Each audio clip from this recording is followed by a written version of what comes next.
भारत के छोटे से हरियाणा के गांव अलीपुर जिला महेंद्रगढ़ में कुछ साल पहले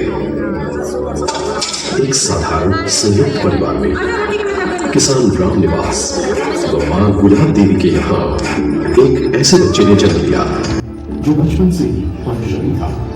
दिन भर वो पढ़ता या घर में बड़ों की सेवा करता या फिर खेतों में किसानी में हाथ बटाता। वो तो बिना माँ बाप के कहे ही सेकंड हैंड किताबें खरीद टायर की चप्पल पहन अपने को बचत करता और अगर कहीं वो चप्पल टूट जाती तो उसमें कोई चितला बांध अपने ध्येय की ओर आगे बढ़ जाता और साथ में प्रेरणा थी भारत की अनेकों महान विभूतियों की।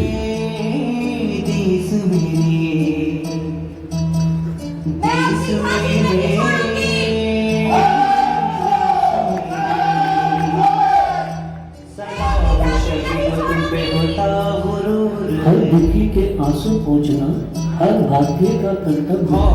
खून बढ़ता नसों में जुनून है।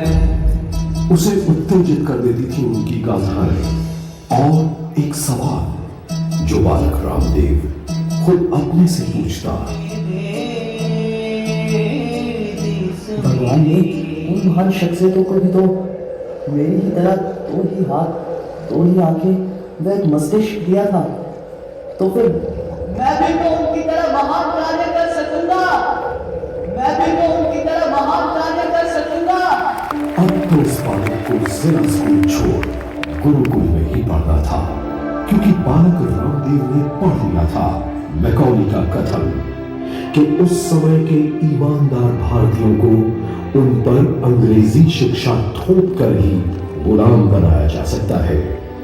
अंग्रेजी संस्कृति के सामने उनके अंदर हीन भाव पैदा कर नहीं बनना था उसे मैकॉली की इस षड्यंत्रकारी शिक्षा व्यवस्था का एक हिस्सा।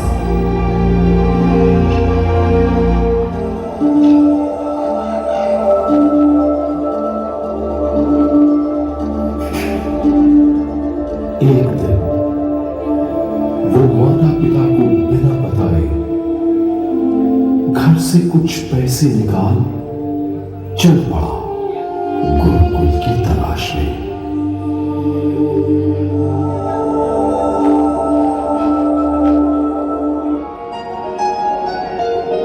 आखिरकार हरियाणा के खानपुर गुरुकुल ने इस बालक को प्रवेश दे ही दिया।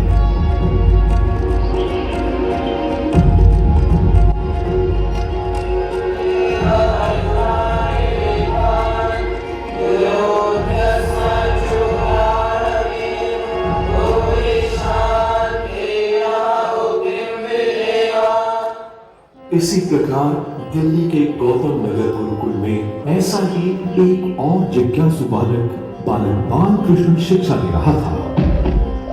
जबकि गुरुकुल के परिश्रमी वातावरण में प्राय बच्चों को उनके माँ बाप भेजते हैं, पर नन्हे बालकृष्ण भी बालक रामदेव की तरह स्वेच्छा से दूसरा स्कूल छोड़ यहाँ पहुंचे थे। ये होनहार भी घर वालों से बिना बताए निकल गए थे गुरुकुल के लिए। उन्होंने तो गुरुकुल में जाने के पैसों की भी कहीं और से व्यवस्था करा ली थी। जैसे बालक रामदेव का सबसे प्रिय शब्द क्यों था, वैसे ही इन स्कूल का भी। वो तो कभी अध्यापकों के सामने प्रश्नों की झड़ी ही लगा देते। माननीय गुरुजी, आज के सांस्कृतिक कार्यक्रम में श्रृंगार रस क्यों था, जबकि महर्षि दयानंद सरस्वती जी ने तो कहा है कि विद्यार्थियों को उत्तेजित करने वाले दृश्यों से दूर रखना चाहिए। दूसरा, आज परीक्षा में एक विद्यार्थी को नकल करते देख मेरा मन बहुत उदास हो गया। कोई नकल करता है या गलत काम करता है, उसका फल ईश्वर उसे देगा, हमें चिंता करने की आवश्यकता नहीं। इन उत्तेजनाओं का परिणाम ये होता कि वो एक गुरुकुल छोड़ दूसरा गुरुकुल ढूंढने निकल पड़ते। दूसरा लाभ इस खोज का ये हुआ कि जब वो हरियाणा के खानपुर गुरुकुल में जा पहुंचे तो वहां उनका परिचय बालक रामदेव से हो गया और जल्द ही ये दोस्ती हो गया। इन दोनों की दोस्ती और गहरी होती चली गई, इतनी कि जब जिज्ञासु बालकृष्ण फिर किसी और खोज में निकल भी जाते तो भी पत्र व्यवहार से अपने सहपाठी रामदेव से संपर्क न छोड़ते। यह कोई पूर्व जन्मों का साथ था या कोई अधूरा कार्य जो इन दोनों को मिलकर पूरा करना था। इस तैयारी में प्रभु ने एक और करीब विद्यार्थी बालकृष्ण की शिक्षा दिला दी। बालकृष्ण एक ऐसे गुरुकुल में आ गए थे जहां एक अनुभवी वैद्य भी रहते थे। विद्यार्थी बालकृष्ण तो जैसे उमड़ पड़े ज्ञान के इस अनमोल खजाने के लिए। कुदरती जिज्ञासा थी विद्यार्थी बालकृष्ण में। आयुर्वेदिक जड़ी बूटियों को लेकर बालकृष्ण और रामदेव का विश्वास इसी प्रणाली पर बना रहा और इसी गुरुकुल प्रणाली से रामदेव ने अपने गुरु आचार्य प्रद्युम्न जी से महर्षि पाणिनि की व्याकरण की पहली अष्टाध्यायी याद कर ली। भारतीय बालक और बालिकाओं की अष्टाध्यायी अंताक्षरी प्रतियोगिता में प्रथम पुरस्कार जाता है छात्र गुरुकुल के विद्यार्थी रामकृष्ण और बालकृष्ण को।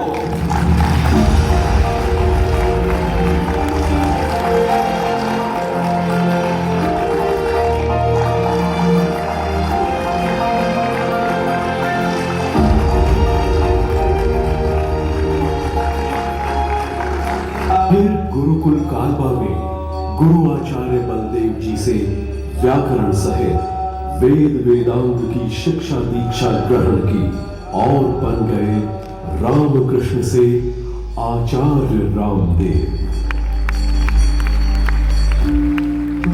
युवा अवस्था में प्रवेश किए बालकृष्ण भी इस बीच गुरुकुल की पढ़ाई करके बाहर आ गए और अपने प्रिय विषय जड़ी बूटियों से निरोगिता के अध्ययन में जुट गए। कोई भी रास्ता, कोई मंजिल उनके लिए दूर न थी। जहां जिस रोग के इलाज के बारे में पता चलता वे वहां पहुंच जाते। हिमालय पर बसे साधुओं से भूख और सर्दी को कम करने वाली जड़ी बूटियों का ज्ञान मिला। आचार्य बालकृष्ण ने इस प्रणाली को जन जन में फैलाने के लिए इसकी चर्चा अपने मित्र आचार्य रामदेव से की कि वे अब गुरुकुल से निकलकर बाहर की दुनिया को संबोधित करें।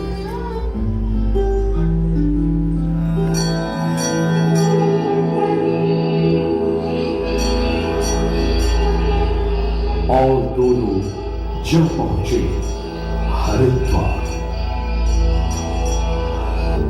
कहीं पत्नी की बेबसी देखी पति के हाथ, तो कहीं पति की दुर्दशा देखी दमनकारी तंत्र के हाथ। दूसरी तरफ भ्रष्टाचार, अपराध व बलात्कार की घटनाएं सुन मन दुखित हो उठा। ऐसा लगा इस दुनिया से पैदा हुए आक्रोश से तो खुद अपनी ऊर्जा का पतन होगा। जब इतने सारे मुद्दों पे हल्ला हो रहा है तो प्रथम आत्मशक्ति का संचय करना होगा। औरों को जगाने से पहले खुद को जगाना होगा।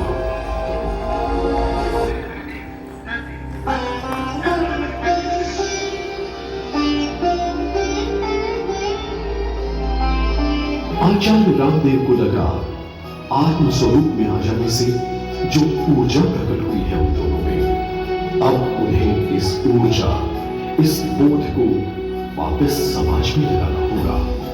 क्योंकि मां भारती पुकार रही है उन्हें इस बार कुछ अलग करने के लिए। मुझे लगा आगे की आध्यात्मिक यात्रा अब इन सेवाओं के साथ साथ करनी है।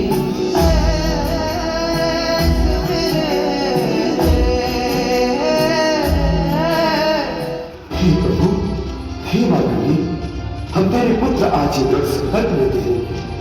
हम अब अपना संपूर्ण जीवन लोगों को निरोग बनाने में ही लगाएंगे। वे भारत को स्वस्थ, समृद्ध व चरित्रवान बनाएंगे तथा अपने पूर्वजों की संस्कृति के प्रति लोगों को जागरूक व गौरवान बनाएंगे, ताकि आगे चलकर फिर कोई उन्हें भ्रमित न कर सके। ये वादा है हमारा जननी मां भारती से।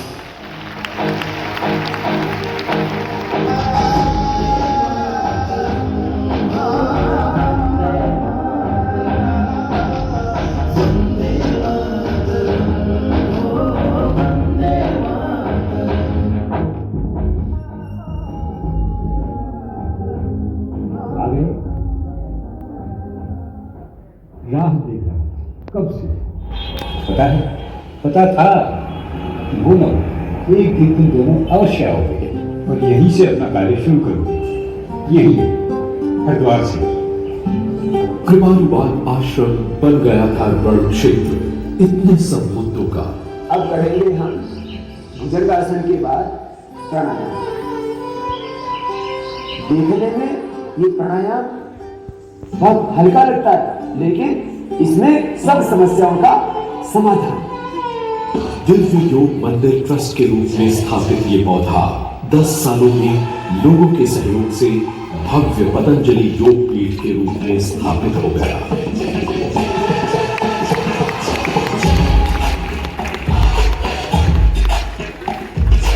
और फिर जुट गए योग आयुर्वेद को जन जन में फैलाने के लिए।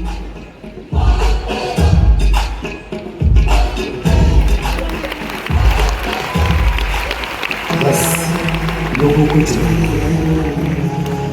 जागो और जगाओ, यही है हमारा पथरा।